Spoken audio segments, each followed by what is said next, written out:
5 Gasteiz, día 10 de febrero del 2016, miércoles, Ecuador de la semana. Bueno, ya visibilizamos el fin de semana, por cierto, exentos de fiestas, porque después de ayer, por cierto, ayer fue el entierro o la quema de la sardina. No sé si fue quema o asado, porque en el fondo esto de la quema de la sardina yo no lo acabo de entender, pero bueno, es verdad que ayer se quemó la sardina en Vitoria y bueno, con ello se da por finalizados los carnavales en Vitoria-Gasteiz. Bueno, pues eso, lo que les decíamos, Ecuador de la semana, miércoles, y que hoy nuestra portada, bueno, pues el síndico de Vitoria-Gasteiz, Martín Gartxindia, con el cual llevamos sin hablar desde Navidades, pues nada, ya está sentado conmigo, enseguida vamos a hablar con él. Cosas muy interesantes, sinceramente, todas tienen que ver con propuestas, inquietudes, denuncias que ustedes le plantean y que él tiene a bien estudiar y luego llevar o proponer cambios, inclusive allí donde procedan, y más allá creo que del Ayuntamiento de Vitoria-Gasteiz. Pero va a ser enseguida. Vamos a hablar, luego tendremos nuestra tertulia pasando por los deportes con la jefa de la redacción deportiva de esta casa, John dos Santos. Mañana juega el Baskonia a partir de Euroliga. Y bueno, pues recta final, hoy sí, hoy estará Iván del Caz con nosotros para hablar de Vitoria hacia ese bien común, ¿no? Cómo podemos hacer que Vitoria, bueno, pues tenga ese camino, ¿no? Cómo podemos dar bueno, digamos, pintar líneas y ser más sostenibles incluso en nuestros propios hogares, aportando y ayudando, como no, a nuestra ciudad, que eso es súper importante. Bueno, pues esta es la propuesta, este es el resumen de nuestra propuesta, para argumentos más que de sobra para que se queden con nosotros en más o menos una hora y media. Y bueno, ahora sí, ahora ya, si me lo permiten, vamos a hablar con Martín Gartxindia, que ya lo tenemos sentado con nosotros ahí. Bueno, buenos días, Martín, ¿qué tal estamos? Muy bien, bien. Bueno, mes pasado ya largo, pero Urte Berrión, Urte Berrión, sí, un poco con retraso, pero sí. Es cuando hemos coincidido, Sí. Yo le decía que yo la había echado de menos, que ya te echaba de menos en este programa, que sí que es verdad que por lo menos una vez al mes sí que tenemos la sana costumbre de llamarte para que te vengas hasta aquí y hablar de asuntos importantes, todos importantes y todo, bueno, pues entendemos que son de muchos ciudadanos que pasan por las oficinas del síndico para, bueno, pues para plantear quejas o incluso consultar, que es de lo que procede. Si me lo permites, hoy lo primero, preguntarte por Alicia, esa niña que, bueno, pues que fue asesinada. La palabra suena fuerte, pero ¿verdad? Pero es así, es un asesinato, sin lugar a duda. ¿Cómo lo viste desde el síndico, desde la oficina? Pues la verdad que es un episodio terrible, ¿no? Es un episodio terrible, no es el primero que ocurre en la ciudad de este tipo de violencia, ¿no? Y yo debo reconocer que me sorprendió en su momento, en los días posteriores a este suceso, un cierto debate que vislumbré sobre si esta había sido una agresión machista o no había sido si cabía encuadrarla en el ámbito de la violencia de género, ¿no?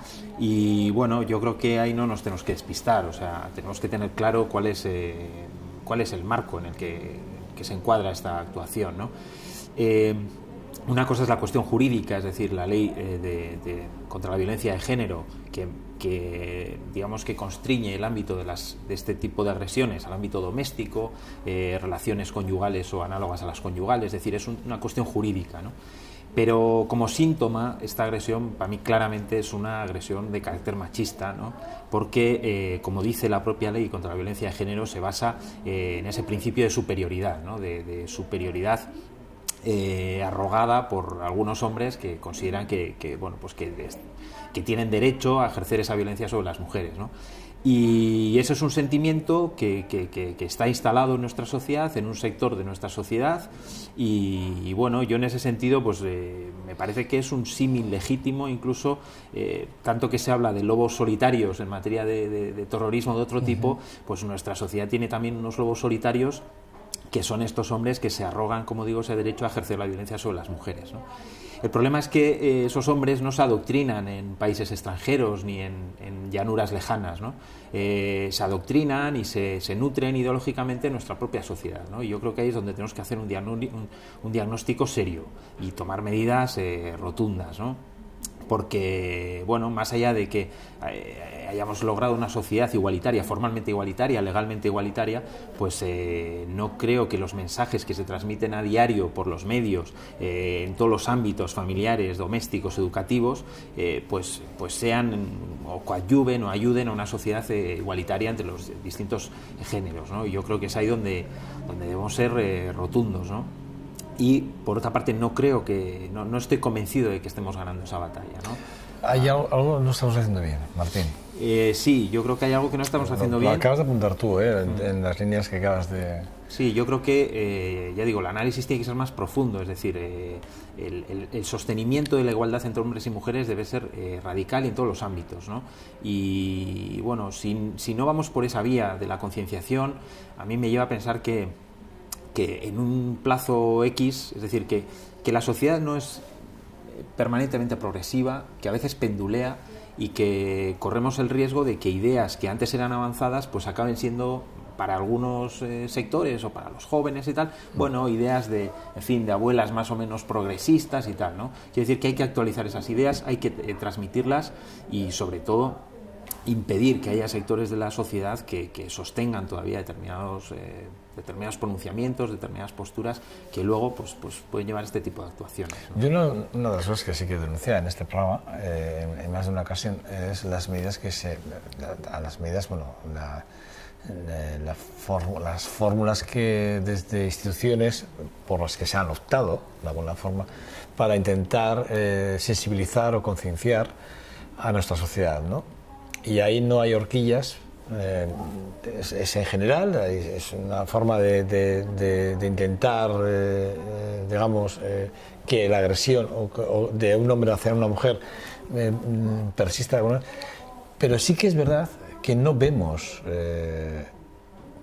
yo no veo la incidencia, o sea, yo no veo que esas medidas o esa publicidad, propaganda, como le queramos llamar, o esas iniciativas que desde instituciones se tienen, estén funcionando, ¿no? Y me refiero a que cuando estamos viendo que la horquilla de la agresión, de las agresiones machistas, está muy por debajo de lo que pensamos, porque pensamos que nuestra gente joven venía con otra... No, pero es que resulta que hemos ido bajando la horquilla. O sea, es decir, ahora hay más agresiones contra las mujeres, en edades, lo hemos visto estos días en Vitoria, ¿no? Va a ser luego tema de debate en nuestra mesa de debate, ¿no? Pero sí que es verdad que hemos visto como chavales de 16, 18 años están, porque la horquilla está entre los 14 y los 19, 20 años, que es lo que está ahora mismo, donde más agresiones sexuales hay contra las mujeres. Una de las cuestiones que yo destacaría es que cuando se trata de las agresiones machistas, de la violencia contra las mujeres, la impresión que me da es que se trata la cuestión como si fuera un problema de las mujeres. Es decir, las mujeres tienen un problema porque son agredidas. Y yo creo que el diagnóstico es otro. Las mujeres son agredidas porque hay hombres que las agreden. Y entonces habría que ver de quién es el problema, si es de las mujeres agredidas o de los hombres que agreden, ¿no? Y a mí me parece que hay mucha labor que hacer con los hombres pues para evitar este tipo de comportamientos, ¿no? Es decir, ¿qué sustrato ideológico, emocional le estamos dando a los hombres para que actúen de esa manera, ¿no? Yo creo que hay una gran reflexión y hay que poner coto a esa cuestión, ¿no? Una vez oí a Mayor Zaragoza decir que las mujeres posponen la violencia, ¿no? Digamos que, bueno, no digo que la excluyan absolutamente, pero antes de acudir a la violencia, en fin, van por otras vías, ¿no? Los hombres no parece que hagamos eso, o por lo menos un porcentaje. Bueno, pues, ¿cuál es el sustrato, ya digo, educativo, ideológico que estamos transmitiendo a esos chavales, tal, para que actúen de esa manera? Yo creo que eso debería ser una reflexión, ya digo, general de la sociedad, ¿no? Y como digo, podemos hacer campañas puntuales, podemos manifestarnos, tal y cual, pero si no solventamos esa otra base, ese sustrato, en fin, ya como digo, no sé si es una batalla que estamos ganando, ¿no? Bueno, nos fijamos mucho en los ellos, ellas, ellos. Igual nos tenemos que fijar, que también es, evidentemente, porque no deja de ser un lenguaje que también hay que empezar a corregir, pero evidentemente igual también tenemos que empezar a focalizar en otros puntos más importantes que no solo el vocabulario, que también es muy importante, repito. Bueno, varios asuntos se plantean con respecto a la oficina del síndico. Del planteamiento inicial que tengo en pantalla, que es un planteamiento que tú me haces de alguna forma, sí que hay uno que yo destaco, si me permites, Y es, además lo destacas, dices, noticia de ayer mismo, dices, el gobierno quiere reservar las inmediaciones de los vados para aparcar bicis y motos, ¿no? Y el tema de los espejos, además, por cierto, que volvemos, que ya lo comentamos aquí, el tema de los espejos de salidas de garajes, sí o no, bueno, pues para evitar los espejos, quiere evidentemente despejar las salidas de todos los garajes para que no disponer de los espejos. La pregunta, la verdad, sinceramente, ¿por qué no dejar que se coloquen espejos? Ya creo que te la hice, ¿eh? Sí, y creo que no supe respondértela y ahora tampoco sé. Es decir, honestamente no sé por qué. O sea, es que no tiene ningún sentido. No sé cuál es la razón. Bueno, nosotros lo que abogamos sobre todo es porque aquellas salidas de garajes que no sean seguras o que impliquen un elemento de inseguridad que afecta, y lo comentaba la vez anterior, no solo a quien sale del garaje, sí, sino claro, también a quien circula por la... Sí, a los peatones. A los peatones incluso, tal, ¿no? Entonces yo creo que el ayuntamiento debería valorar si esas salidas de garaje conlleva una peligrosidad o no, ¿no? Si la salida de garaje no conlleva peligrosidad, pues a lo mejor no es necesario colocar un espejo, ¿no? Ni nada similar. Pero si hay ese elemento, pues efectivamente no sabemos por qué no puede ser espejo. Es verdad que es un elemento, digamos, extraño a la vía pública, pero tampoco nos consta que hayan producido ningún problema los espejos que han estado colocados hasta ahora sin licencia, por cierto, ¿no? Ahora lo que se plantea es desocupar varias plazas de aparcamiento con aparcabicis, ¿no? Con estos elementos que dejan más visibilidad, que dan algo más de visibilidad. Bueno, puede ser una medida correcta, es decir, no tenemos mucho que objetar, aunque, bueno, quizás tampoco tiene por qué ser sistemática la colocación de aparcabicis, como digo. Nosotros lo que reclamamos sobre todo es que, bueno, desde el ayuntamiento, cuando se autoriza un vado de este tipo, pues se valore si conlleva una peligrosidad mayor o menor y en función de eso se adopte una medida u otra, ¿no? Otra cosa es quién corre con el coste de ese aparcabicicletas. Ahí también hay un debate abierto, ¿no? Porque, bueno, por lo menos nosotros las últimas noticias que teníamos del ayuntamiento, lo que se nos comunicaba era que era la comunidad quien debía correr con el coste de esas aparcabicicletas. Bueno, la verdad es que esos aparcabicicletas no sirven como tal a la comunidad, es decir, no están reservadas para la comunidad, con lo cual es discutible si la comunidad tiene que hacer frente a ellos. Y si sirve para preservar la seguridad del tráfico, entonces es una cuestión de seguridad del tráfico, que es competencia municipal, con lo cual esa cuestión nos parece más discutible, pero en la última noticia que aparecía no se detalla quién se haría cargo de esos aparcabicicletas, ¿no? Bueno, veremos cómo se regula y en función de eso, pues veremos si es adecuado, ¿no? Hablando de aparcabicicletas y de motos, déjame que me salga un poco del guión, vayamos hasta aquí a Argentina, porque ayer oíamos las declaraciones de Gor Cortaran, que no va a mover ni una sola línea. Digan lo que digan los padres, que sí va a escucharles, pero que digan lo que digan los padres del Colegio San Viatori de la zona, vecinos y demás, no va a cambiar ninguna línea. No sé si has tenido la ocasión o la oportunidad de pasarte por allí. Pues he pasado, la verdad, y bueno, también me ha chocado, no puedo decir otra cosa más que, en fin, que me ha chocado porque tiene cierta dificultad orientarse, ¿no? Es verdad que la materia de tráfico es una materia muy complicada, ¿eh? Nosotros, en fin, consultas que hacemos y tal, ves las indicaciones y las contraindicaciones que tiene cualquier medida de tráfico y la verdad que es complicado. Es verdad que la ciudad ha estado diseñada históricamente pues para facilitar las cosas al tráfico, con varios carriles y tal y cual, ¿no? Ahora vamos hacia otro modelo de ciudad y entonces nos encontramos con algunas vías que son excesivamente amplias para mantener una velocidad razonable, ¿no? Por ejemplo. Claro, adoptamos este tipo de medidas, no sé, a lo mejor deberían haber, no lo sé, acompañadas quizás de una inversión mayor que adecúe, no sé, el pavimento, tal, en lugar de que todo sea rayas, que parece un poco escalestri, ¿no? Y es difícil orientarse. Bueno, también es verdad que cuando se aplican este tipo de medidas, a veces hace falta un tiempo para adaptarse. Veremos, ¿no? Veremos.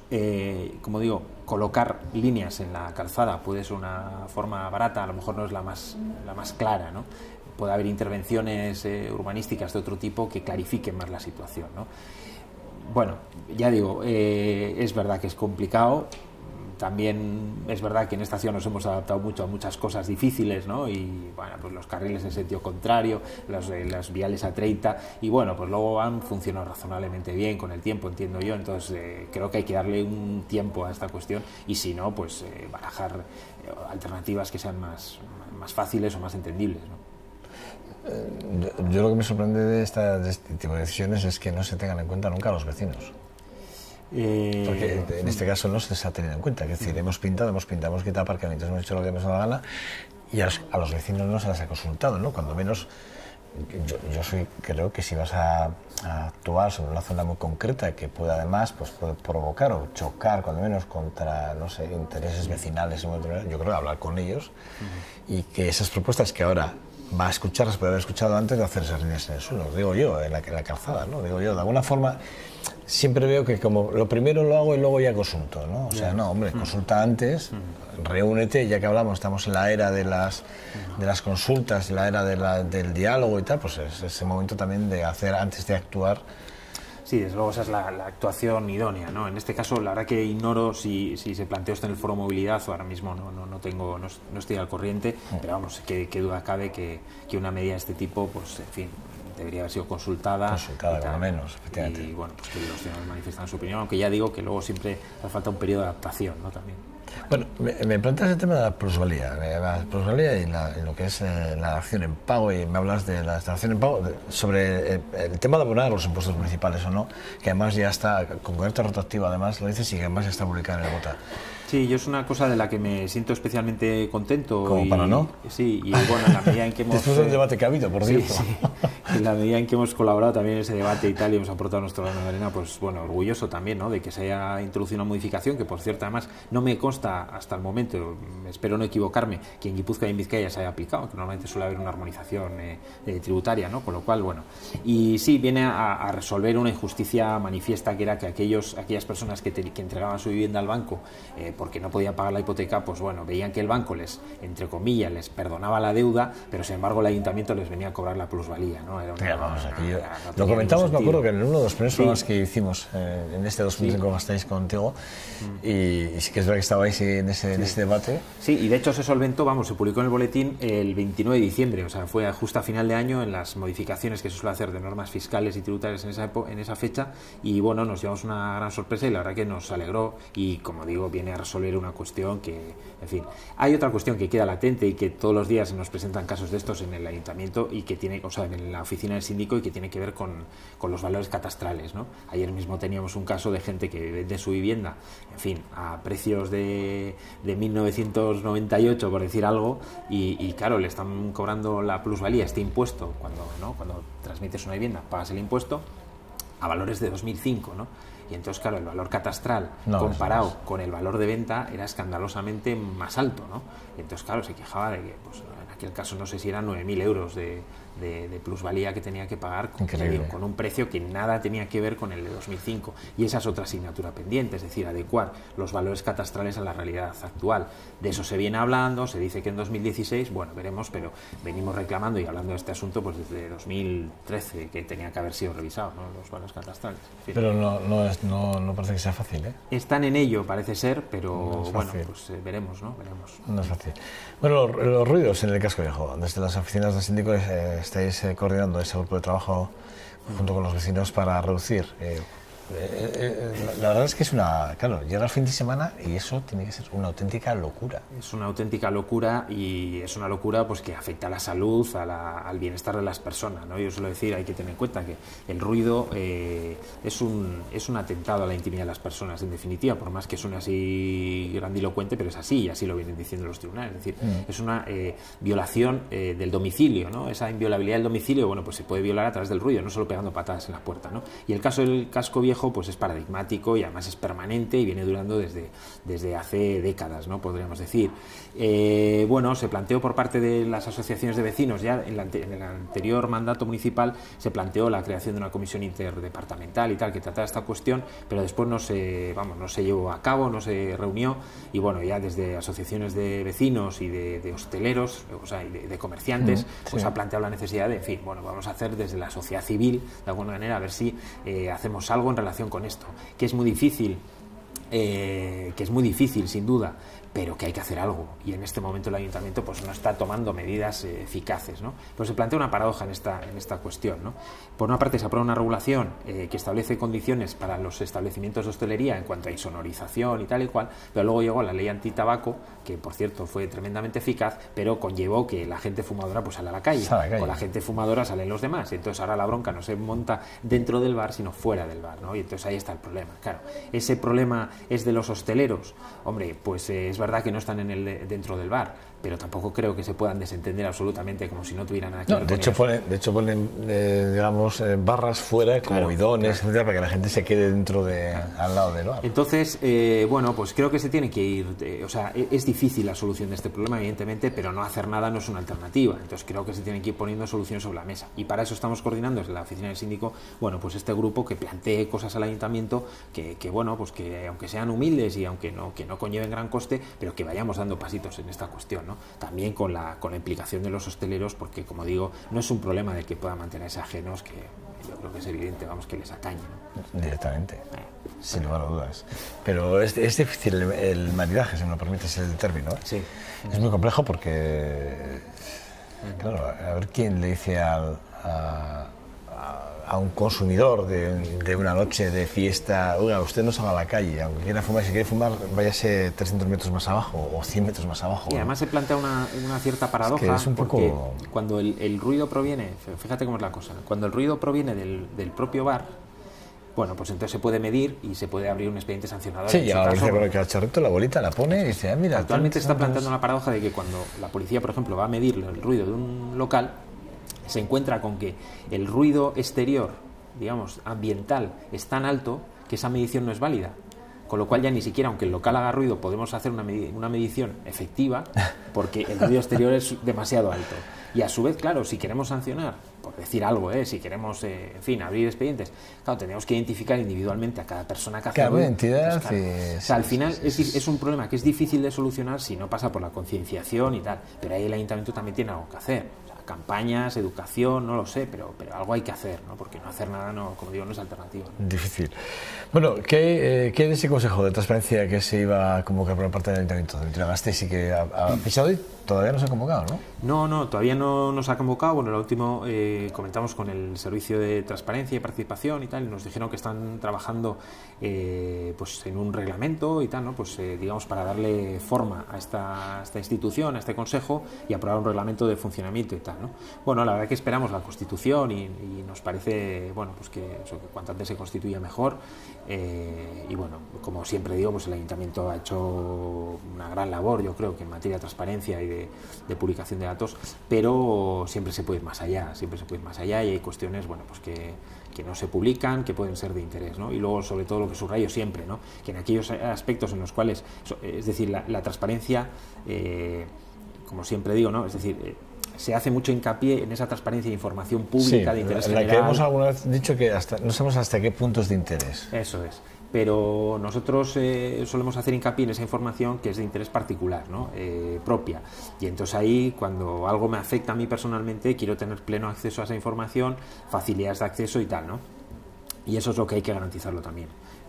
Bueno, pues respondiendo a las peticiones y tal, ¿no? Pues hace poco, por ejemplo, tuvimos un caso de una asociación que había presentado unas alegaciones a la estación de autobuses y a Aemar, ¿no? Asociación Aemar, la estación de autobuses y Salburua y tal, y bueno, pues por descoordinaciones, por tal, pues la verdad es que la respuesta no le había llegado, ¿no? Entonces, bueno, creemos que esos casos son importantes, ¿no? Que cuando alguien hace una propuesta, además fundada y elaborada, bueno, pues que reciba una respuesta, ¿no? Por ejemplo, adecuada a ese esfuerzo también que realiza, ¿no? Y como digo, ya digo, la transparencia no es solo publicación de interés general, sino que, sobre todo en esos aspectos particulares que a mí me interesan especialmente, es ahí donde hay que ser cuidadoso y transparente. Y a veces, normalmente suele ser lo más incómodo, también hay que decir, para las administraciones. Hombre, es que no dudas, ¿no? Claro, lo más incómodo es cuando alguien que está interesado realmente en alguna cuestión, que sospecha que se haya podido actuar mal, que tal, lo que sea, ¿no? Pues facilitarle la información en ese caso, ¿no? Lo otro, bueno, la otra está más o menos controlado, ¿no? Hay puntos de la transparencia que es, lo comentamos hace un poquito aquí con el tema de las asistencias o la permanencia de ciertos asesores en los grupos municipales. Eso sí que es transparencia, ¿no? Que hay asesores que no pasan ni por el ayuntamiento, están pagados y contratados por los grupos municipales y están trabajando bueno, se cree que estarán trabajando en los grupos, en sus partidos, pero no donde realmente se les hace el pago, que es para lo que tienen que hacer, que son servicios al final a la ciudadanía a través de sus grupos municipales. Y no ni uno, ni dos, ni tres, que hay varios. Eso es transparencia, por ejemplo, ¿no? Eso Sí. puede ser transparencia, Bueno, ¿no? Ser claro, sí, no o con la sea, ciudadanía, no engañar a la ciudadanía. con carácter general, saber a qué se dedican los cargos públicos y tal, pues sí, eso parece claro que es transparencia, ¿no? Estaría bien. La tarjeta VAT, el tema de los transbordos, el tema del tranvía. La verdad es que es un debate que desde el inicio del tranvía en Vitoria-Gasteiz, y no acabamos de ponerlo en funcionamiento, no somos capaces de arrancarlo. El caso que se nos planteó, bueno, es un caso particular, ¿no? Es una bonificación que reconoce Tuvisa, pero que sin embargo Euskotran no. Y eso conlleva, bueno, pues que las personas con una determinada discapacidad, entre el 33 y el 64%, que se ven favorecidas por Tuvisa, sin embargo, cuando hacen transbordo, paradójicamente acaban pagando más que cualquier otro usuario, ¿no?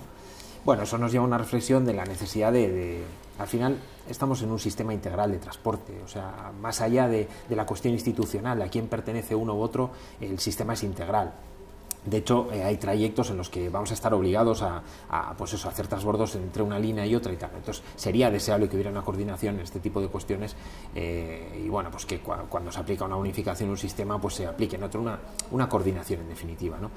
Y luego, sobre todo, que una bonificación se hace para garantizar que una serie de personas que están en una condición de desigualdad puedan acceder a esa igualdad con el resto, ¿no? Y entonces eso, como es que es injusto. Sí, por eso. Hombre, entonces, sobremanera, además. Sí, o sea, lo que no tiene sentido es que sea favorecedor en un aspecto, pero perjudicial en otro. Como yo suelo decir, tiene que conllevar una ventaja neta. No puede ser una ventaja relativa, ¿no?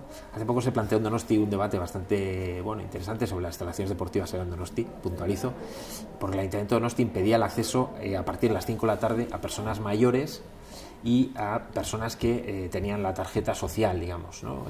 Tarjeta Chartela Quirola, pero social, ¿no? Entonces, claro, pues es harto discutible, al final se ha retirado la medida, pero claro, es decir, si usted quiere favorecer que gente con menos recursos o que gente tal, pues acceda a hacer deporte, a las instalaciones deportivas, lo que no puede hacer es le equiparo a los demás, pero sigue usted siendo de segunda porque no puede entrar a partir de las 5, ¿no? Es que es eso. Ese tipo de decisiones sorprende cuando menos, ¿eh? Son decisiones que... A mí me suele sorprender a veces con las...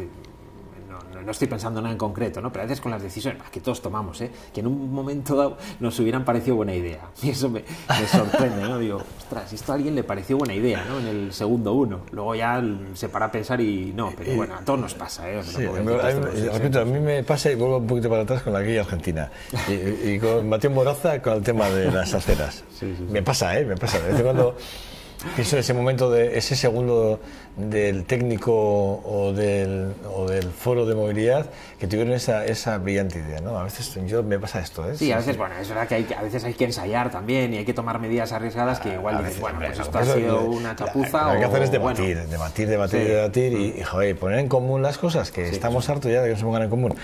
Hay varios puntos que quiero charlar contigo, pero como andamos muy justo de tiempo, voy a pasarme prácticamente a la última, ¿no? Esa recomendación sobre el cobro de las tasas de basuras a los corredores de seguros, que ya está afectada. La verdad que están bastante enfadados porque, bueno... Sí, ellos solo reciclan papel, ¿no? Es lo que dicen, ¿no? Sí, no. Y además reciclan papel. Sí. Sí, bueno, efectivamente, no, se planteaba que de repente les subieron las tasas, bueno, jurídicamente es un poco complicado, ¿no? Pero en realidad está vinculado también con esta revisión, ¿no? También de tasas, ¿no? Es decir, cuando alguien actúa de buena fe, vamos a ver, cuando alguien actúa de buena fe, declara cuál es su actividad, nos consta en el IAE qué tipo de actividades se desarrolla y tal y cual, es decir, no hay trampa ni cartón, ¿no? Pero de repente el ayuntamiento modifica sus criterios y entonces empieza, que además la ley lo permite, pero pretende recaudar con efecto retroactivo, ¿no? En los últimos 4 o 5 años. Pues hombre, eso cabrea a la gente, ¿no? Dice, yo he declarado, yo he pagado lo que tú me has dicho que pague y ahora me dices que he pagado poco, pues tú sabrás, pero bueno, y aquí pasa un poco algo de eso, ¿no? Es decir, se cambió el criterio y además luego se pretendió cobrar con efecto retroactivo. Nosotros manifestamos objeciones sobre ese epígrafe, sobre si realmente les correspondía pagar sobre ese epígrafe y curiosamente el ayuntamiento intentó modificar la norma para aclarar la cuestión, de lo cual dedujimos que antes no estaba tan clara la norma, no sé si me he explicado. Sí, perfectamente. Lo que pasa es que luego realmente no se aprobó la ordenanza, entonces sigue el mismo texto vigente y entonces pues es un indicio de que el propio ayuntamiento entendía que esa norma no era del todo clara como para aplicar ese epígrafe. Bueno, hicimos una recomendación en ese sentido, parece que no se dan la razón y en fin, pues estamos satisfechos porque creemos que es lo justo, ¿no? Es verdad que la última entrevista que hicimos allí cerca de diciembre, no, diciembre. Hablamos de diciembre, fue, ¿no? 12, mediados de diciembre. Por ahí fue, ¿no? ¿Verdad? Hablamos de la multa de tráfico impuestas al conductor de una empresa que efectivamente que era de dudosa reclamación. Al final, ¿cómo quedó aquello? Sí, bueno, lo explicaba la vez anterior, ¿no? Es decir, cuando alguien comete una infracción con un vehículo de empresa, una infracción de tráfico, la empresa está obligada a identificar al conductor. Sí. Pero claro, una cosa es que identifique y otra cosa es si el conductor niega que condujera en ese momento, pues ¿qué pasa entonces, no? ¿Qué pasa si la empresa identifica a un conductor y el conductor dice no? Y en este caso se da la paradoja además de que ese supuesto empleado había sido despedido a los pocos días de que lo identificara la empresa. O sea, la empresa dijo, el que conducía era este señor y había sido despedido y a los pocos días fue despedido, con lo cual ese señor ya no volvía a tener ningún conocimiento de esa multa porque le notificaban a la empresa. Entonces, claro, le produjo indefensión. Y el supuesto trabajador o el trabajador pues negaba que él lo hubiera conducido, ¿no? En ese caso la administración lo que tiene que hacer es volver el expediente frente a la empresa y decir, oiga, el que usted ha identificado como conductor dice que no conducía, luego usted voy a ir contra usted, ¿no? Por no identificar verazmente al conductor. Entonces usted podrá demostrar en ese procedimiento si realmente conducía, pues yo qué sé, con partes de horarios, con grabaciones, con lo que sea, ¿no? Pero entre tanto no vamos a presumir que quien conducía era quien usted dice, porque entre otras cosas puede tener interés, como en este caso en que, bueno, o sea, el conductor despedido, ¿no? En fin, bueno, en este caso nos han dado la razón y creemos también que es razonable, ¿no? Martín García, siempre es un verdadero placer tenerte en este 2.5 Gasteiz. La próxima ya será el mes de marzo. Breve. Se hace breve, pero porque, bueno, son muchos temas. Hemos dejado algunos que los tejaneros los aplazaremos, como el tema de las palomas, que ahí es nada, que es verdad que son un problema, ¿eh? Sí, últimamente no está dando problema, no sé, según dicen no debe haber una excesiva población en Vitoria, pero últimamente tenemos varios casos que yo creo que tiene que ver con las viviendas abandonadas también, ¿no? A veces hay viviendas en mal estado y ahí se cobijan y tal, ¿no? Pero últimamente estamos teniendo bastantes casos y bueno, ya veremos a ver cómo se solventan. Es un problema, siempre ha sido un problema, ¿verdad? Sí. Pero ya no solo por los destrozos, sino también por la transmisión de enfermedades, que es muy importante, claro. Es muy importante. La gente los ve como un animalito inofensivo, pero de inofensivo nada, hay que tener mucho cuidado con las palomas. Bueno, dicho esto, que siempre es un verdadero placer, lo que decíamos, que te espero el mes que viene aquí en tu casa y que siempre es un lujo porque la información que nos transmites y transmitimos a través del 2.5 Gasteiz desde esta casa pues es muy valiosa para todos aquellos que nos escuchan, que en definitiva son los ciudadanos de Vitoria-Gasteiz. Es que ricasco. Muchas gracias. Te emplazo el mes que viene, ¿vale? Muchas gracias. Un abrazo. Vale. Bueno, nada, pausa para la publicidad y vamos a hablar con Jon dos Santos del deporte y vamos a hacerlo porque mañana, evidentemente, Baskonia juega aquí en Gasteiz, en el Fernando Buesa Arena. Es un partido también importante, hablando de Euroliga y después de todo lo que está haciendo en Euroliga el Baskonia, pues se me antoja un partido importantísimo para dar otro golpe de efecto y ver qué hacen los demás rivales. Bueno, vamos a hablarlo con Jon dos Santos. Hasta ahora.